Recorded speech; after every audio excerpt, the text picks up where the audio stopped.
Welcome to Sasi media.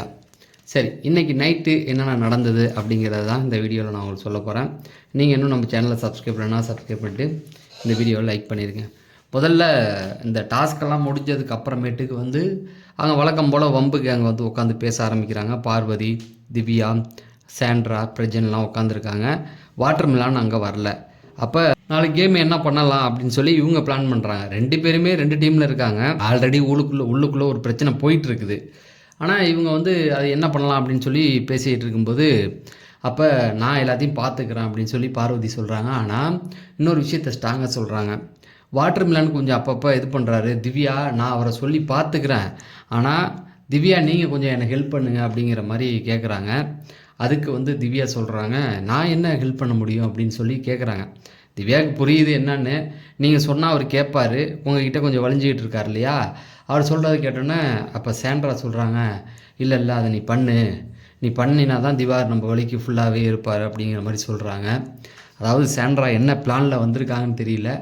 இதை வெளியில் எல்லோரும் பார்ப்பாங்க. இந்த மாதிரியான வார்த்தைகள் நம்ம சொல்லலாமா?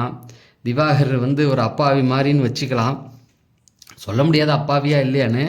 ஆனால் அவர்கிட்ட மைனஸ் இது இருக்குது, அதை நீ யூஸ் பண்ணி அப்படி பண்ணு அப்படின்னு சொல்லலாமா? அது தேவையில்லாத வேலை தானே. அந்த மாதிரிலாம் பண்ணக்கூடாது அப்படிங்கிறது தான். அது அவங்க சொல்கிறாங்க. அப்படி நீ இந்த நேரத்தில் ஹெல்ப் பண்ணி தான் ஆகணும், நீ ஒரு ஹோப் கொடு அப்படிங்கிற மாதிரி சொல்கிறாங்க. இப்போ அதாவது நீ வழி, அப்போ ஆட்டோமேட்டிக்காக அவர் ஒன்றை விட்டு போக மாட்டார், நம்ம சொல்கிறத கேட்பார் அப்படின்னா காரியம் சாதிக்கிறதுன்னு பேர் இதுக்கெல்லாம். சரி, ஓகே, அதை அவங்க அப்படி சொல்கிறாங்க. அப்படி சரி, அப்போ திவாகருக்கு இதில் பாதி விஷயங்கள் தெரிய மாட்டேங்குது. என்ன அப்படின்னு பார்த்தீங்கன்னா, அவங்க போட்ட பிளானும் தெரியாது. ஃபஸ்ட்டு அவருக்கு தெரியாது நம்மெல்லாம் ஒத்துமையாக இருப்போம் அப்படின்னு சொல்லி பார்வதிக்கிட்ட ஒரு டீல் போட்டாங்க. அதாவது இவங்க பிளான் என்னென்னா அவங்கள அடிக்கணும், அவங்கள அடிச்சுட்டு இவங்கள அடிக்கணுங்கிறது தான். அன்பு கேங்க அடிச்சுட்டு பார்வதி அடிக்கணுங்கிறது தான் அவங்களுடைய எண்ணமே தவிர, பார்வதிக்கு கிடைக்கிற கிரெடிட் எல்லாம் இவங்க எடுத்துக்க நினைக்கிறாங்க. இனிமேல் ஏதாவது ஆணுச்சுன்னா இவங்க பக்கத்தில் எல்லாம் திரும்பும். சரி, அப்படியே இதை கட் பண்ணால் அந்த பக்கம் நம்ம இவர் பேசிக்கிட்டு இருக்காரு. அதுக்கு முன்னாடி கமருதீன், எஃப்சி எல்லாம் சண்டை போட்டுக்கிட்டு இருக்காங்க. சரி, கமருதீன், சபரி இவங்கெல்லாம் ட்ரெஸ் மாற்றி சட்டை போட்டுக்கிட்டு இருக்காங்க. அவன் பேண்ட்டுக்கு இது மாற்ற போகிறான், நீ நவுறு அப்படின்ற மாதிரி சொல்கிறாரு அரோராட்ட. அரோரா சொல்கிறாங்க, அவன் பேண்ட்டு போட்டால் என்ன, போடலைன்னா எனக்கு என்ன அப்படிங்கிற மாதிரி சொல்கிறாங்க. அப்புறம் சபரி அங்கேருந்து எல்லாத்தையும் கொஞ்சம் சாரிலாம் கேட்டுட்டு இருந்தார். கானா வினோத்துக்கிட்ட சாரி கேட்டார் அந்த டாஸ்கில் நடந்த பிரச்சனைக்காக. அதை முடிச்சுட்டு அப்படியே நேராக இங்கே வந்தார். திவ்யா வந்திருந்தாங்க. திவ்யா திவ்யா கிட்ட கேட்டார், என்ன அதெல்லாம் சரியாக போகுதா, நான் எதாவது தப்பு பண்ணுறேன்னா அப்படிங்கிற மாதிரி. ஆனால் அந்த இடத்துல திவ்யா கரெக்டாக பேசுகிற மாதிரி எனக்கு ஒரு ஃபீல் வந்தது.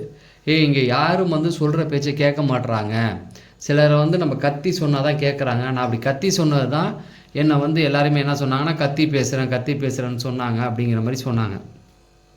ஆனால் அங்கே கரெக்டாக எனக்கு பேசுகிற மாதிரி ஒரு ஃபீல். எஃப்ஜே எல்லாம் உட்காந்துருந்தான். ஆனால் அதுக்கப்புறம் போய்ட்டு சாண்ட்ரா இவங்ககிட்ட பேசும்போது சாண்ட்ரா ஒன்று ஒன்றா நோண்டி கேட்குறாங்க. ஆனால் சாண்ட்ரா இதை பண்ணிக்கிட்டே இருந்தாங்கன்னா அவங்களுக்கு தான் மைனஸாக போய் முடியும் அப்படிங்கிறது அவங்களுக்கு புரியல. நான் நேற்றே சொன்னேன், நேற்று மிட் நைட்டில் ஒரு 2 மணி நேரத்துக்கு மேலே நின்று பேசினாங்க. அதில் ஒன்று கூட எபிசோடில் வரல, ஓகேங்களா? அதை போட்டாவே இவங்க முகத்துலலாம் கிழிஞ்சு போயிடும். இப்போ இன்றைக்கும் அவங்க அதே விஷயத்தை தான் பண்ணிக்கிட்டு இருக்காங்க. ஆனால் அங்கே போய் மாற்றி பேசுகிறாங்க திவ்யா. ஐ திங்க் சாண்ட்ரா விட்டு பயப்படுறாங்களா, சாண்ட்ரா விட்டு வெளில வரத்துக்கு பயமா அப்படிங்கிறது தெரியல. அப்போ அங்கே என்ன சொல்கிறாங்கன்னா, உனக்கே எல்லாம் தெரியும், நீயே பார்த்துக்கன்னு சொன்னதாக சொல்கிறாங்க. அதாவது உனக்கே என்ன தெரியும், ஏன் டைரெக்டாக நீ சொல்லலாம்ல குரூப் பீஸ்ன்னு, அதெல்லாம் எப்படிங்க சொல்ல முடியும் அப்படிங்கிற மாதிரி சொல்கிறாங்க. இது எனக்கு என்னமோ சரின்னு படலை. அதுக்கப்புறமேட்டு அந்தண்ட பக்கம் பார்த்தீங்க அப்படின்னா கமருதீன், பார்வதி இது ஒரு வழக்கம் போல் லவ் கண்டென்ட் ஒன்று கொடுத்தாப்புல. என்னன்னு வச்சிங்களேன், முதல்ல விக்ரமை விட்டு வைக்கணும்னு நான் நினைக்கவே இல்லை, அவனை அடித்து பார்க்கணுன்னு தான் ஆசைப்பட்டேன். அவனை நான் அடிச்சுக்கிட்டு தான் இருந்தேன். நீ பார்த்தல, ஆமாம் நீ இதான் பிரச்சனை பண்ணிக்கிட்டே இருந்தேன்னு. அதாவது அவன் பிரச்சனை பண்ணப்போ கமருதீன் உள்ளே வந்தார் இல்லையா, உள்ளே என்ன சொன்னாப்புல, இதே போல் நீ அந்த பொண்ணுக்கு அடிபட்டுருக்கு, நீ பேசாதன்னு. பார்வதிக்கு சண்டை வந்தப்போ இவனா சண்டைக்கு அந்த பொண்ணை ஏன் அப்படி பண்ணுறேன்னு சொல்லி தேவையில்லாமல் போய் பேசி, நீ தேவையில்லாமல் ஏன் பிரச்சனைக்குள்ளே உள்ளே வரேன்னாரு. நீ பிரச்சனைக்குள்ளே உள்ளே வந்தனால தானே நான் பேசினேன், ரம்யா சண்டை போட்டாங்க அப்போ கேட்கல, இப்போ அப்போ அந்த பிரச்சனை அங்கே முடிஞ்சது இல்லையா. இப்போ இந்த இடத்துல இவங்க சண்டை போடும்போது அவர் ஏன் கேட்கல? அப்போ அதாவது என்னென்னா, பார்வதி பண்ணால் எல்லாம் ரைட்டு, மற்றவங்களுக்கு பார்வதி ரியாக்ட் பண்ணால் நான் கேட்பேன் அப்படின்னா ஒன்றும் கிடையாது ராஜா. உங்கள் பேர் தான் நாஸ்தி ஆகிட்டே இருக்கும், புரியுதுங்களா? பெருசாக நீ ஒன்றும் இங்கே ஒன்றும் கப் அடிச்சுட்டு போக முடியாது. ஓட்டிங் கிடையாது உங்கள் 2 பேருக்குமே. டைட்டில் வின் பண்ணுறதுக்கெலாம் டிசர்வ் கிடையாது 2 பேருமே. ஆனால் நீ உங்கள் பேர் இருக்க இருக்க கெட்ட பேராக போயிட்டுருக்கோம், அவ்வளோதான். ஒரு பயம் மதிக்க மாட்டாங்கிறது தான் என்னுடைய எண்ணம். ஆனால் அதை அவங்க புரிஞ்சுக்கிறாங்களான்னு தெரியல. அப்புறம் அதை சொல்லிவிட்டு அதுக்கப்புறமேட்டுக்கு வந்து சொன்னாங்க, இன்றைக்கி நீ சேரீயில் ரொம்ப அழகாக இருந்த அப்படிங்கிற மாதிரி சொல்கிறாப்புல. சரி, அதுக்கு மேலே நம்ம என்ன சொல்ல முடியும், அவருடைய ஒப்பீனியன் அது. அதாவது தினைக்கும் தலைவன் வந்து அங்கங்கே லவ் கண்டென்ட் கொடுத்துட்டு இருக்கான். அப்புறம் பார்வதி என்ன பண்ணுறாங்க, இந்த பக்கம் அழைச்சிட்டு போய் எஃப்ஜேலாம் இவர் திவாகர் அழைச்சிட்டு போய் சொல்கிறாங்க, எஃப்ஜேலாம் சரி கிடையாது, அவன் வந்து நம்மளை பர்ஃபார்ம் பண்ண விடாமல் அவனே ஸ்கோப் பண்ணுறான்னு. அவன் பாட்டுக்கு அமைதியாக உட்காந்துருந்தான்டா.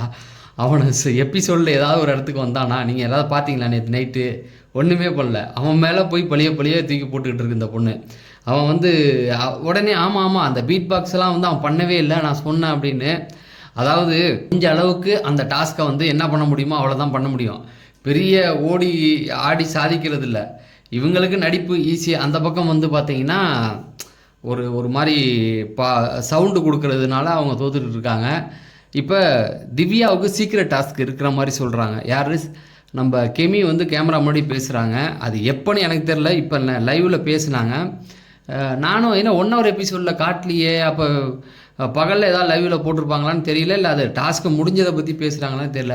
திவ்யாவுக்கு ஒரு டாஸ்க் இருந்தது, அவங்க வந்து சொன்னாங்க. ஆனால் அவங்க வந்து சீக்ரெட் டாஸ்க்குன்னு சொன்னாங்க. ஆனால் வந்து அவங்க வந்து சரியாக என்கிட்ட உண்மை சொல்லாதனால 2 பேருக்கும் பிரச்சனை வந்தனால நான் அதை பண்ணலை, அதை விட்டுட்டு அப்புறம் அவங்களே பார்த்துக்கிறேன்ட்டாங்க அப்படின்னு சொல்லிவிட்டு இவங்க என்ன சொல்கிறாங்க அப்படின்னா, நீங்கள் வந்து நான் வந்து இதை யார்ட்டையும் வெளியில் சொல்லலை, ஏன்னா அது சீக்ரெட் டாஸ்க்கு அப்படிங்கிறதுனால. ஏன்னா கானா வினத்து டீமுக்குள்ளே அவங்க வந்து என்னன்னா குழப்பத்தை விளைவிச்சிக்கிட்டு இருக்காங்க. ஒரே சண்டையாக போயிட்டு இருக்குது.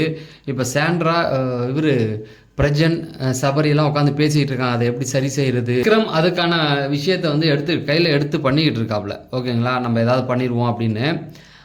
அந்த இதில் வந்து பிரச்சனை தொடர்ந்து வந்துக்கிட்டே இருக்குது. இவங்களும் சாண்ட்ராவும் வந்து திவ்யாவும் எதுவும் பண்ணுறதில்ல, அமைதியாக தான் பண்ணிக்கிட்டு இருக்காங்க. சீக்ரெட் டாஸ்க் இருக்கிறனால குழப்பம் விளைவிச்சிக்கிட்டு இருக்காங்களான்னு தெரியல.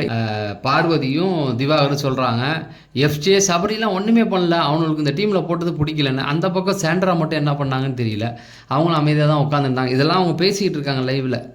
ஸோ நாளுக்கு நாள் அவங்கள தாண்டி இவனுங்க ரொம்ப வில்லனாக போயிட்டு இருப்பாங்க போல். அவனை பார்த்தா பயம் இல்லைடா, இப்போ உங்களை பார்த்தா தான் எங்களுக்கு பயமாக இருக்குது அப்படின்னு தான் சொல்ல தோணுது. ஸோ இவ்வளோ தான் அப்டேட்டு. இதுக்கப்புறமேட்டு காலையில் கொடுப்போம். காலையில் 6 மணிக்கு ஓட்டிங் கொடுக்கலான் இருக்கேன். ஸோ தொடர்ந்து உங்களுடைய ஆதரவை தாங்க அப்படின்னு சொல்லி நான் விடைபெறேன். நன்றி, வணக்கம்.